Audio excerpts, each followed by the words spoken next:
Hello friends and welcome back. Today what we're going to talk about is how to trim hooves on large breed goats. My girls have definitely been in need of it, and it's been raining a lot here. We got 13 inches of rain a week and a half ago. So it's a little muddy to say the least.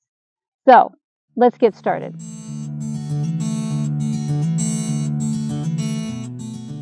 Welcome to my milking room. This is a stanchion that we made when we first got dairy goats. It's made out of pallets and scrap wood primarily. All we really needed to buy in order to complete this was a horse stall pad that we put on the top of the stanchion and we cut it to size, and a feed bucket for the front, and of course the screws to put it together. All in all, it cost us $30 material with whatever the screw cost was. So figure $40 tops to make a stanchion. And with that being said, let's get on to trimming. The first thing you're going to need are trimmers. You can get these on Amazon. I'll leave a link below. They do not need to be expensive. The next thing you're going to need, just in case you make a mistake, I should say for when you make a mistake, because inevitably at some point you're going to cut somebody's hoof too low and it's going to bleed. I know you don't want to. You swear it's not going to happen to you. I didn't want it to happen to me either. And in that case, what you're going to need is cornstarch. Yes, a small container of cornstarch. They do sell blood stop, like blood clotting powder at Tractor Supply and other box stores. The cornstarch is going to work. Don't go ahead and get all fancy if you don't need to. I mean, you can if you want to, but you don't have to. And then lastly, I don't like personally touching poopy hooves. I don't mind cleaning poop. I don't mind doing other things that I have to do when they give birth. But I don't want to touch poop if I don't have to with my bare hands. So I get a pair of gloves. Yeah, call me wimpy, whatever. But yeah, a pair of gloves. And now you're ready to trim hooves. I forgot to mention there's one more thing you're going to need. A way to keep the goat happy while you trim their hooves. It makes it a lot more difficult if they are not happy. And what makes a goat happy? Eating. Eating makes a goat happy.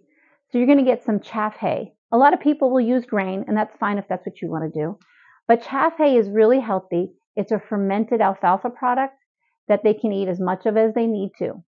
Now, you would have to be careful if you were feeding it on a regular basis to bucks, but because we're just using it for when we trim their hooves, they will just stand there and let you do whatever you want to do because it's so delicious and they don't get it that often. So I'm going to get my goats and we're going to get trimming.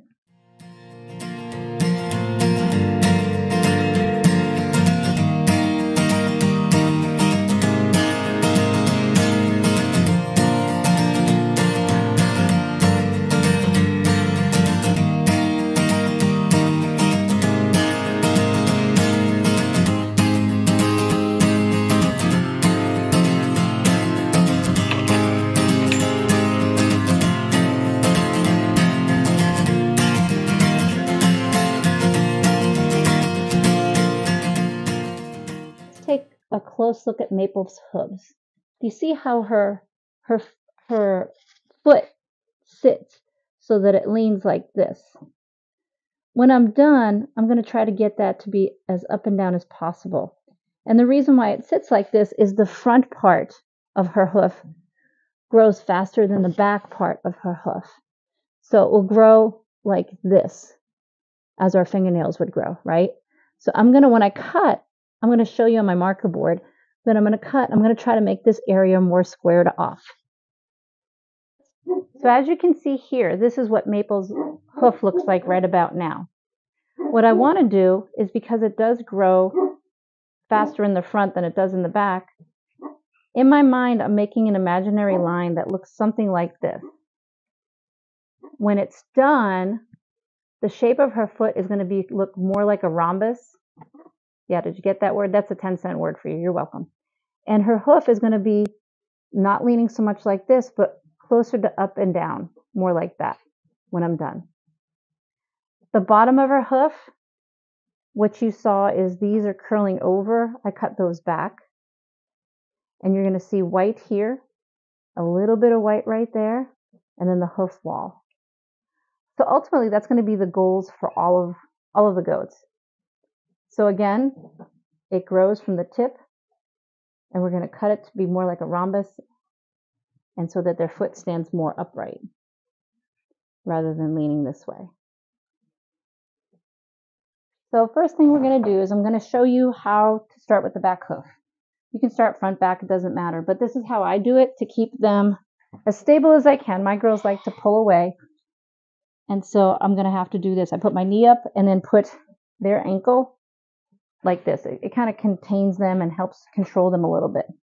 First thing I'm going to do is go ahead and dig out the gunk in their hooves the best I can with the tip of my tool.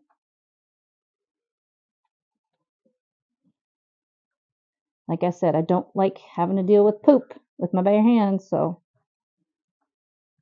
as you can see, her hoof wall has definitely overgrown her pad there. So we're going to cut that back.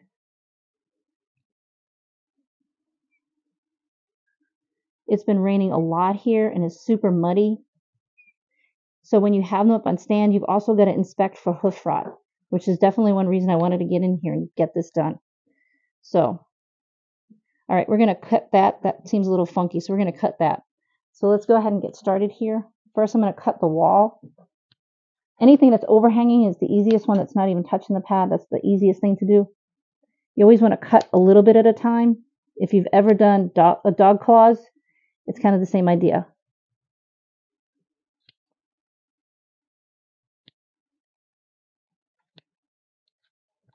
Every so often, it's okay to give them a few seconds rest.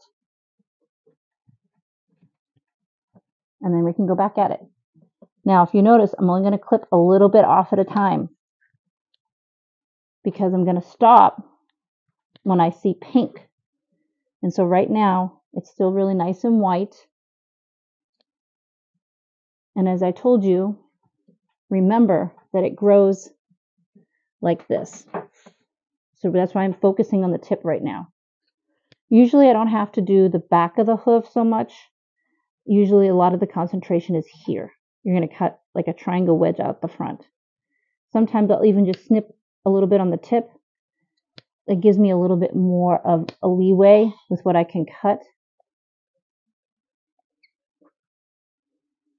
There's a little divot there. I want to dig that out, make sure there's nothing going on there. Make sure to cut the inside of the hoof, not just the outside. So that means the pad can be cut. And any peeling hoof on the inside too.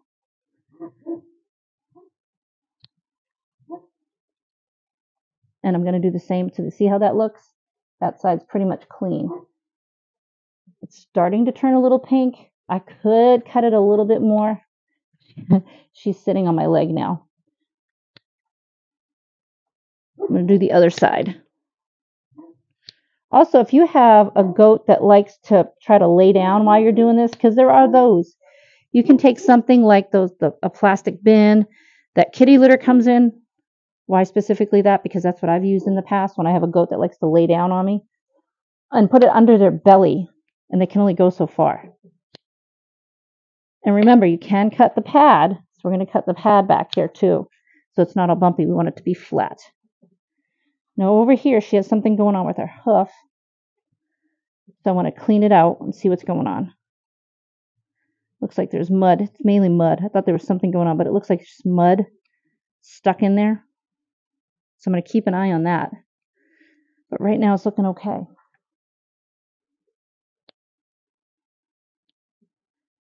I'm going slower than I usually go, so the girls are going to be impatient as I do this video. But for the most part, and see, she's also telling me, see, I come a little bit too close, so I definitely need to stop. She's telling me she's done when she starts pulling in a certain way. So I'm going to let her alone. That one's pretty well done. It doesn't have to be white throughout. If it's already kind of flat, you're good. And so let's look at it from the side now. Okay, so you can see this is the hoof we just did. I know. And it looks pretty okay. It's not exactly a rhombus, but that's as best as we could cut it. It looks much better. See how it's much more up and down?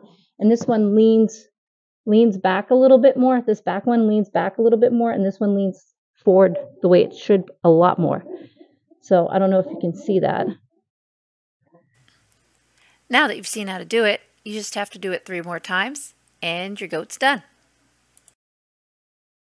If you found this video helpful, please consider giving it a thumbs up and liking it and sharing it with others that you know. And please subscribe because there's more good stuff coming from us. So stay tuned and we'll see you soon.